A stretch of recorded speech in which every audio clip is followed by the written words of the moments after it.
Please welcome to the stage USISPF board members Arvind Krishna, CEO of IBM and recipient of the 2025 USISPF Leadership Award, and Nick Deogun, CEO of Americas and senior U.S. partner at the Brunswick Group.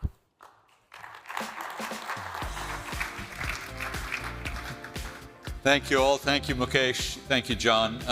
Tremendous to be with all of you today. And Ambassador Wiseman was accusing people of potentially napping. So we're not going to nap. We're going to have some fun over here tonight. And I was thinking about this.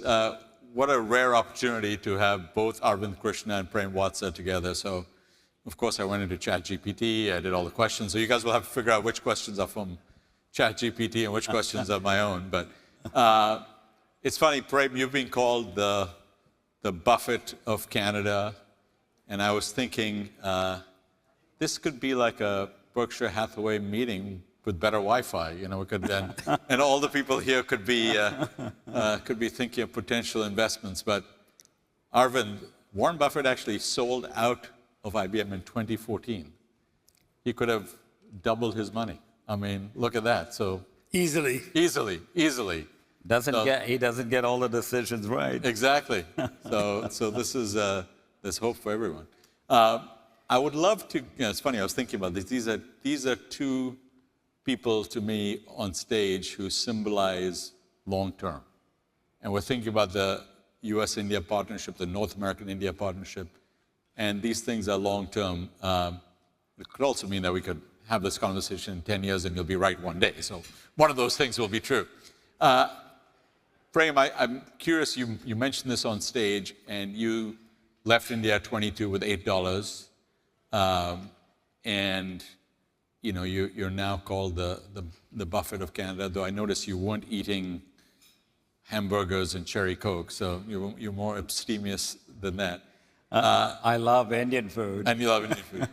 I'm curious what you see today in India, because you've also been investing in India quite some time, and you were investing earlier than it frankly became fashionable. What did you see early? And when you think long term, what are the particular pockets that you see in the Indian growth story which you think people here might surprise them? Yeah, so we've been investing. I'm from India, so I graduated from the IITs. I know Indian people, and we knew, we knew that they were smart and hardworking and all of that. And so we've invested for 30 years, but it changed with Mr. Modi coming in. Mr. Modi had this idea that business was good. And prior to that, I graduated in 1971, and you couldn't, a lot of you went to the United States scholarship, couldn't get a job in India.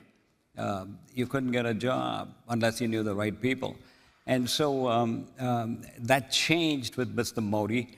And as I said, the caste system, the government would put 20% for reserved classes and that type of thing. That was not necessary.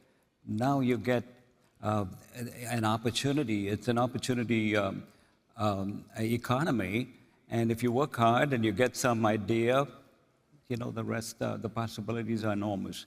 And so when we invested, Nick, what we did was we went for character.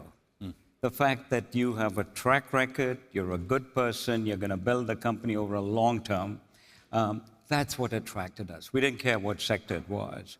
So we've got companies in, we've got a... So you're not looking at it really, you're looking more for character than you are for... Yeah. Because it's a better measure for long term? Because the growth in India is going to be very significant. And if you have honest, hardworking people, because, I mean, it's an emerging market, right? Emerging market, there's all sorts of people you're dealing with. And if you don't deal with the right people before you know what happens, your money's gone. Nick, you know that. Yeah.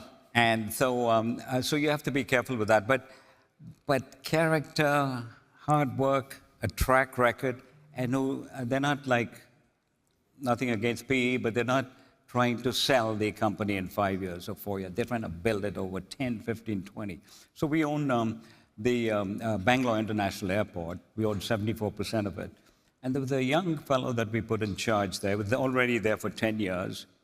And it shows you that in India, this airport is the best airport in the world, according to the economists, not according to me, but according to the economists. And because of this one man, and a team, Hari Marar, his name is, built this beautiful airport. And with all of the restrictions of using talent from London or Hong Kong, all of that was removed. And we have a beautiful, many of you have been there, beautiful, beautiful airport. So that's been our experience. So Arvind, for you, I mean, you've got to allocate capital all over the world. I think one of the things Senator Daines was saying, which was so interesting, is just India's shape in the geopolitical game has changed significantly. That must also think, as you're thinking about allocating capital, where does India fit in and how has it changed just in the last few years since you've been CEO? So India, you can debate, is it the second, third, or fourth most important economy in the world? That's not me saying it, those are the numbers. You could have argued, you went back to Modi, I would go back a bit before that, maybe to the mid-1990s, when deregulation came about in India. Till then, India had been sputtering along at 2-3% growth, and then suddenly it began to switch to 6 to 8% growth, and compounding is a wonderful thing. Compounding, when you go over 20 or 30 years, is a wonderful, wonderful thing to where it is now a $4 trillion economy. You can debate at PPP, it's already number 3, but that's why it's between 3 and 5. When you're at that size, but the most important thing, because I agree completely with Prem, trust is also important. Can I trust that if there is an investment in the economy and in the country, we can get the returns from it 4 or 5 years down the road, and that the political system is stable enough? I'm not going to say completely constant. No system is completely, but stable enough that you can then derive those profits and be able to leverage them elsewhere. There is also the point of talent that a few of you made. I think Senator Daines talked about the 3.5 million people with talent, but if you go to the overall economy, if you need labor, because this is completely wrong in the current AI economy that you're not going to need labor. You are going to need labor, and that is one of the few places where you can get enough of it with people who are motivated, who are hungry, who want to get work done. So you take the political environment, the regulatory environment, with the talent, and you would begin to say, is this not the same story as Japan went through in the 50s and 60s, that South Korea went through in the 70s and 80s, that Germany went through in the 50s and 60s? Why wouldn't you want to be part of that explosion and be able to participate in it? And the reason I picked those examples, every one of those became a member of the global ecosystem. It was not for internal only. Arvind, you're nothing if not consistent, because I remember on this stage a year ago, when everyone was talking about AI and job destruction, you actually painted a more optimistic picture, partly because of the labor, partly because of the need for that. I'm curious that there are a lot of folks who think of India and think of the services industry. You have been a pioneer in talking about quantum. Can you tell us a little bit about what that will do for the US-India relationship and how you see that from a workforce perspective? Yeah. Look, it's early days on quantum, let me acknowledge that. It's not far out into the future, but it's still early.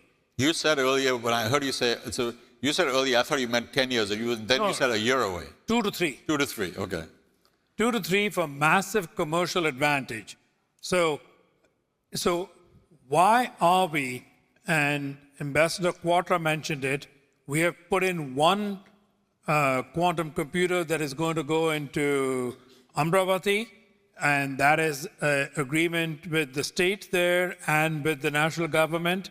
We're talking about another one. I will leave that location unstated until it is done. The reason we are putting it there is, where are you going to get enough talent who has knowledge of math and physics, who wants to work on translating the problems that we know can be done onto the unique mathematics that quantum computers can do. They will certainly leverage it for themselves, but they will also leverage it to then be able to take that problem set globally. That is the investments that we are making and we are committed to, because the number of places in the world where you have enough of that deep math talent, where in this case it's not volume, it's quality and depth of talent, and the ability to think about these really hard problems and be able to then put them on these systems in ways that are going to be unique for at least the next decade. That is what we are trying to tap into. And when I talk into those people, I'll give you an example. There are these problems called prime number problems. Can you factorize these large numbers? And for 100 years, people thought these were impossible. That's a problem because Prem mentioned one of the IITs. That is a problem that 3 people from one of the IITs actually solved about 15 years ago. We can tap those people to leverage these computers. I think it unpacks all kinds of possibilities. So, Prem, I'm watching your face as you're listening to this. Yeah, I was going to say I wasn't one of those. So how do you, as an investor, I mean, you went to, I'm not an IIT guy like this Raj and others and all you guys and, these guys over here. You went to Canada, I went to rural Ohio for college, So I was like, I'm listening to this and I'm like, how are you as an investor thinking about, okay, how do I capitalize on this? How do I take advantage of it? How do I understand this? So here's a... It takes a little more than figuring out character as well. I was thinking of what Arvind said. It's simple. You've got Norway, and you've got the state of Maharashtra. It's a big state in India. 500 GDP. GDP is 500 billion. Norway, 500 billion. Norway's got 6 million people. Maharashtra's got 125 million people. Do you need to know anything more? 500, 6 million people, and 125 million people, right? So, I mean, the opportunity is huge, Nick, massive opportunity. Not if you're looking at it 3 months, 6 months, 9 months, but as Arvind was saying, if you look at it over time, massive opportunity. Okay, so this is a very good, optimistic person, but I spent 25 years in the professional cynicism business, so what's the downside? What does India need to avoid? The big risk for India is Mr. Modi is the man. He's the guy who's got it going. And, he's in great health and it should be there for at least complete the term and maybe another one. But you have to get someone. The fellow from Maharashtra is very good. He's not even 50. But in a democracy, it's who comes after Mr. Modi, right? And Arvind, from where you sit? Look, we can debate democracy forever. And democracy has many ills around it. Certainly populism is one of them. And what is that famous phrase? While I'm not a political scientist, I've read enough of it. Democracy is terrible, except all of the systems are much worse. So while I agree with Prem in that sense that you need somebody who's a good leader, I think if you unlock enough hunger in people, they will actually vote out bad leaders because now they have the appetite is whet. Can our quality of life get better? Can there be more economic opportunity for our children? And I think that is unlocked right now in India. And I do not see it switching away from democracy, and I do not see them trying to fall backwards. So it has to get through a lot. I mean, like we talk about the positives, there is certainly low-level corruption that should be removed. That's only a tailwind there, not a headwind. I think as you take an improved risk, what I think is perhaps the single biggest for me, there is very little appetite for risk capital. There's a little bit in the venture community and in some of the new companies, but if you unlock a little bit more risk capital, returns get better over time, and you begin to get more of an economic opportunity. I think that's the next unlock to come. And Nick, if I may just add, one big thing you have in the United States, GDP is, of course, the biggest GDP, but you've got a massive capital market. We've taken advantage. In Canada, I've taken advantage of the American capital markets. Fantastic capital markets. If you're raising bond money, 30-year bonds at 5, 6%. He gets it for 4% or less. So in terms of modernizing the capital markets, that would be a potentially huge opportunity too. Huge opportunity. Huge opportunity. Still a fairly immature capital market. And the banking system. Yeah. 60, 70% is still owned by the government, meaning it's public, but the big percentage, 40, 50% is owned by the government, and that has to be sold into the marketplace. So I'm going to try to bring this conversation back to where we started, because I would love to hear, Prem, from you. What's the one question you wish every CEO answered before you invested? Only one?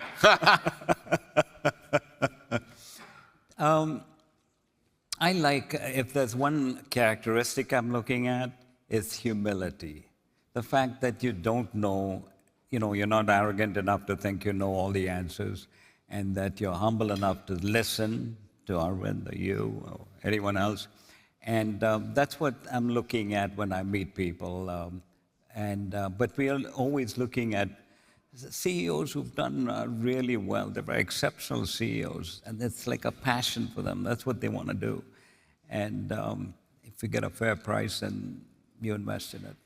So Arvind, it's similar but reverse question for you. What's the one question you wished investors stopped asking you? I actually don't have a negative to any questions investors ask. They're putting their money at risk. I'm sorry, but they get the right to ask whatever they want to, since it's their money. What I wish they would pay more attention to is, certainly, I actually don't say the quarter or 6 months of the year is not important. It is. You have to get through that in order to get to the medium term. But I wish that more investors would focus on the 3-year horizon as opposed to just what is the quarterly and what is the annual. I think if they did that, I think they would make much better decisions, not just about us, but for themselves also. You mentioned the 3-year horizon. Let's look a little longer. You said something to Prem and me on the way in, which is there was a study done recently of which companies were a positive return since the 100 years. Elaborate on that a little bit. Yeah, so this is a study done by an academic from Arizona State. They looked at all public companies from 1926 to 2026, over 100 years. Only 1/3 of the companies, if you put $1 in on the first day they went public, only 1/3 gave you a positive return, not a market beating. 2/3 gave you a negative return. There was 28,000 companies they looked at, 17,000 were negative, 11,000 were positive. Of that 1/3 that was positive, you would call only 10% of the total 28,000 actually had what you would call a market-beating return. That is a return better than you could get out of US treasuries, etc. So this is where human intuition is wrong. The question that Prem is also asking from a different lens, who are those people? What are their characteristics that let you be in that 10%? And that is what is really, really interesting. Human intuition says it's a bell curve. There's a middle and everything is spread around it. Not true. It's a Pareto. 80% are slammed against negative or zero. Only 20% escape.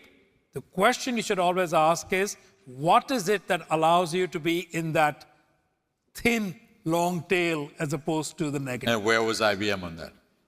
In the history from 1926 to 2026, IBM is number 4 on the list. That's amazing. A Congratulations. single dollar invested in 2026 would be over 300,000. Wow. Prem, what would you say to that? I did the same study. Our company is 40 years old. And if you looked at the New York Stock Exchange and all the exchanges in the United States, there were 6,000 companies listed. And you say, out of the 6,000, how many exist today? Many get bankrupt, takeover, all sorts of other problems. Only 600, 10% have survived in 40 years. And then you say, how many had a 15% compounded stock return, stock and dividends appreciation for that 40-year period? And it's less than 60, 6,660, like Arvind says, 1%. 1% had that rate of return. We're very fortunate. We rank about 7 or 8 in that 40-year time period. So can I jump in on this? Please. The reason for this is a lot of management is taught because of the questions that come, be risk averse, because taking risk gets you fired. If you don't take risk, but it's got to be judicious risk, you can pivot. If the risk becomes too much, you back off. It's how do you take the correct risk that gets you to that 1%? That is the question that every manager, every CEO, and every investor ought to be asking. And Arvind, you might have read this, the fellow who was the president of Coke, he's got the 10 commandments of failure. He said, I don't know how you do well. I don't know about success, but I know about failure. 10 commandments of failure. And like Arvind was saying, number 1, you think you're big enough, you don't have to take risk. Constructive risk, conscious risk, calculated risk, but you have to take risk. Write what you said. So I want to end with this because I think there is a thread here, which is long-term relationships take risk with each other. And the U.S. turns 250 years. In 2047, India will turn 100 years. And through that relationship, I think there are a lot of, if you actually apply the same test you said about companies, there are a lot of countries which don't exist today. We know the United States is going to be here for a long time. We know India is going to be here a long time. As Ambassador Gore said, it's going to outlast us all. And our role here is to strengthen that relationship and to think as long-term investors. So thank you all for coming. That was Great summary. Great summary. Thank you very much. Thank you. Congratulations. Thank you.